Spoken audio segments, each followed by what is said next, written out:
இன்றைக்கி வெயிலுக்கு ஏற்ற சில்லுன்னு ஒரு சூப்பரான டேஸ்டியான ரெசிபி தான் பார்க்க போகிறோம். மேங்கோ குல்ஃபி எப்படி செய்கிறதுன்னு பார்க்கலாம் வாங்க.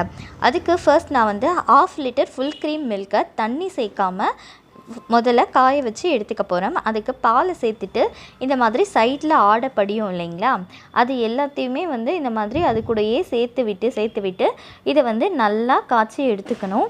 பால் வந்து பக்கத்துலேயே இருந்து பதமாக காய்ச்சி எடுத்துக்கணும் ஓரளவுக்கு. ஏன்னா வந்து நம்ம தண்ணியே சேர்க்காத ஃபுல் க்ரீம் மில்க் அப்படிங்கிறதுனால ஸோ அடி பிடிக்க சான்ஸ் இருக்குது. அதனால் இந்த மாதிரி ஆடையெல்லாம் வந்து எடுத்து விட்டு இந்த மாதிரி ஒரு மிக்ஸ் பண்ணி அப்படி எடுத்து வச்சுக்கோங்க.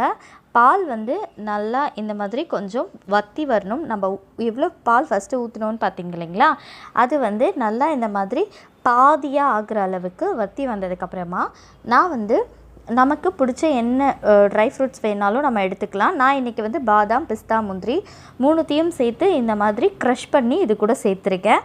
நீங்கள் வந்து நீட்டாக கொஞ்சம் ஸ்லைஸ் மாதிரி கூட கட் பண்ணி இதில் சேர்த்துக்கலாம். இந்த முந்திரியும் பாதாமும் வந்து ஆப்ஷனல் தான், உங்களுக்கு வேணும்னா நீங்கள் சேர்த்துக்கலாம், இல்லைனாலும் பரவாயில்ல. ஆனால் குல்ஃபியில் இது சேர்க்கும் போது ரொம்ப டேஸ்ட்டாக இருக்கும். ரொம்ப பார்க்குறதுக்கும் வந்து நல்ல ஒரு அட்ராக்டிவாக இருக்கும். அது குல்ஃபியை பார்க்கவும் செமையாக இருக்கும், அது அங்கங்கே நட்ஸ் இருக்கும்போது. ஸோ அதுக்காக அதை சேர்த்துக்கிட்டேன். இப்போது இந்த 1/2 லிட்டர் பாலுக்கு நான் அளவு சொல்கிறேன். 25 ml அளவுக்கு கண்டென்ஸ்டு மில்க் சேர்க்கணும், அதாவது மில்க் மெய்டு. 25 ml அளவுக்கு மில்க் மெய்ட் சேர்த்துருக்கேன்.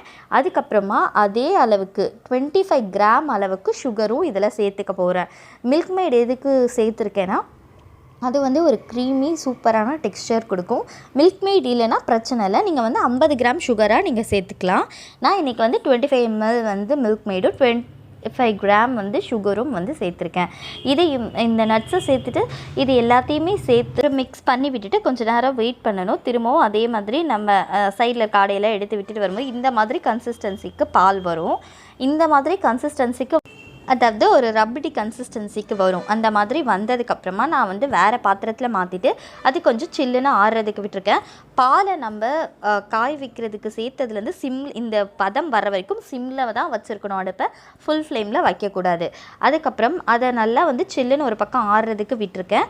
இப்போ மேங்கோ குல்ஃபி அப்படிங்கிறதுனால நான் வந்து இன்றைக்கி மேங்கோ எடுத்திருக்கேன். நான் வந்து இன்றைக்கி 1/2 லிட்டர் பாலுக்கு ஒரு மேங்கோவில் 2 பக்கமாக ஸ்லைஸ் பண்ணுவோம் இல்லைங்களா, ஃப்ரண்ட் அண்ட் பேக்கு, அந்த மாதிரி ஒரு 2 ஸ்லைஸ் மேங்கோஸை எடுத்திருக்கேன். நீங்கள் எடுத்திருக்க மேங்கோ வந்து நல்லா ஸ்வீட்டாக இருந்துச்சுன்னா அதில் சுகர் சேர்க்க தேவையில்லை. ஒருவேளை ஸ்வீட் கம்மியாக இருந்துச்சுன்னா 1 டேபிள் ஸ்பூன் சுகர் வந்து சேர்த்து, இந்த ஸ்பூன் பார்த்திங்களே அவ்வளோ சின்ன ஸ்பூனில் வந்து 1 டேபிள் ஸ்பூன் சுகர் சேர்த்துட்டு அதுக்கப்புறம் இந்த மாதிரி பல்ப்பியாக அரைச்சி எடுத்துக்கோங்க. அப்புறம் அரைச்சி எடுத்த பல்ப்பை நல்லா சில்லுன்னு ஆறி இருக்கு இந்த நம்ம ரெடி பண்ணி வச்சுருக்கோம் இல்லைங்களா பாலில், அந்த பால் வந்து சில்லுன்னு ஆறிட்டதுக்கப்புறம் நம்ம அரைச்சி வச்சுருக்க அந்த மேங்கோ பியூரி அது கூட சேர்த்து மிக்ஸ் பண்ணிடணும்.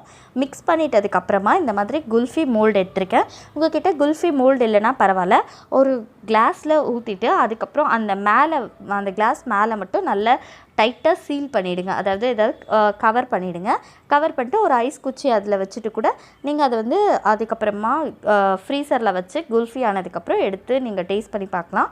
இன்றைக்கி என்கிட்ட குல்ஃபி மோல்டு இருக்கிறதுனால நான் அதில் ஊற்றிக்கிறேன். இதை 8 hours கிட்ட நல்லா ஃப்ரீஸ் பண்ணோம். அதுக்கப்புறமா எடுத்துகிட்டு இந்த மாதிரி தண்ணியில் ஒரு 2-3 நிமிஷம் நீங்கள் காமிச்சிட்டு எடுத்திங்கன்னா இந்த மாதிரி ஈஸியாக வந்துடும். இப்போ நான் ஃபஸ்ட்டு இந்த கிளிப்பிங் பார்த்துக்கோங்க, இதை ஏன் காட்டுறேன்னா, நான் வந்து 8 hours கிட்ட ஃபஸ்ட்டு ஃப்ரீஸ் பண்ணேன். பட் ஆனால் என்னோடய ஃப்ரிட்ஜோட டெம்பரேச்சர் வந்து அந்த 1 to 3 இருக்கும் இல்லைங்களா, அதில் நான் 3ல் வச்சு ஃப்ரீஸ் பண்ணேன். ஸோ அந்த மாதிரி எனக்கு குல்ஃபி வந்தது. அதாவது அதுக்கு கூலிங் பத்தலை. ஸோ அதனால் நான் ஃப்ரிட்ஜை வந்து ஒரு 6ல் டெம்பரேச்சரை இன்க்ரீஸ் பண்ணிவிட்டு அதுக்கப்புறமா திரும்பவும் நான் வந்து ஒரு 4 hours கிட்ட இந்த மாதிரி ஃப்ரீஸ் பண்ணிட்டப்போ பர்ஃபெக்டாக குல்ஃபி கிடச்சிச்சு. உங்களுக்கு ஒரு ஐடியா வரும் தான், அதையும் நான் வந்து ஆட் பண்ணியிருந்தேன். ஃபைனலி இது தாங்க என்னோடய குல்ஃபி. ரொம்ப டேஸ்ட்டாக இருந்துச்சு மேங்கோட ஃப்ளேவரில். இந்த மாதிரி சர்வ் பண்ணும்போது நம்ம க்ரஷ் பண்ணி வச்சுருக்கேன்னு சொன்னீங்களா, அந்த நட்ஸை இந்த மாதிரி மேலே தூவி சர்வ் பண்ணிங்கன்னா ரொம்ப சூப்பராக இருக்கும் சாப்பிட்றதுக்கு. நீங்களும் கண்டிப்பாக ட்ரை பண்ணி பாருங்கள். மறக்காமல் நம்ம சேனலை சப்ஸ்கிரைப் பண்ணிக்கோங்க.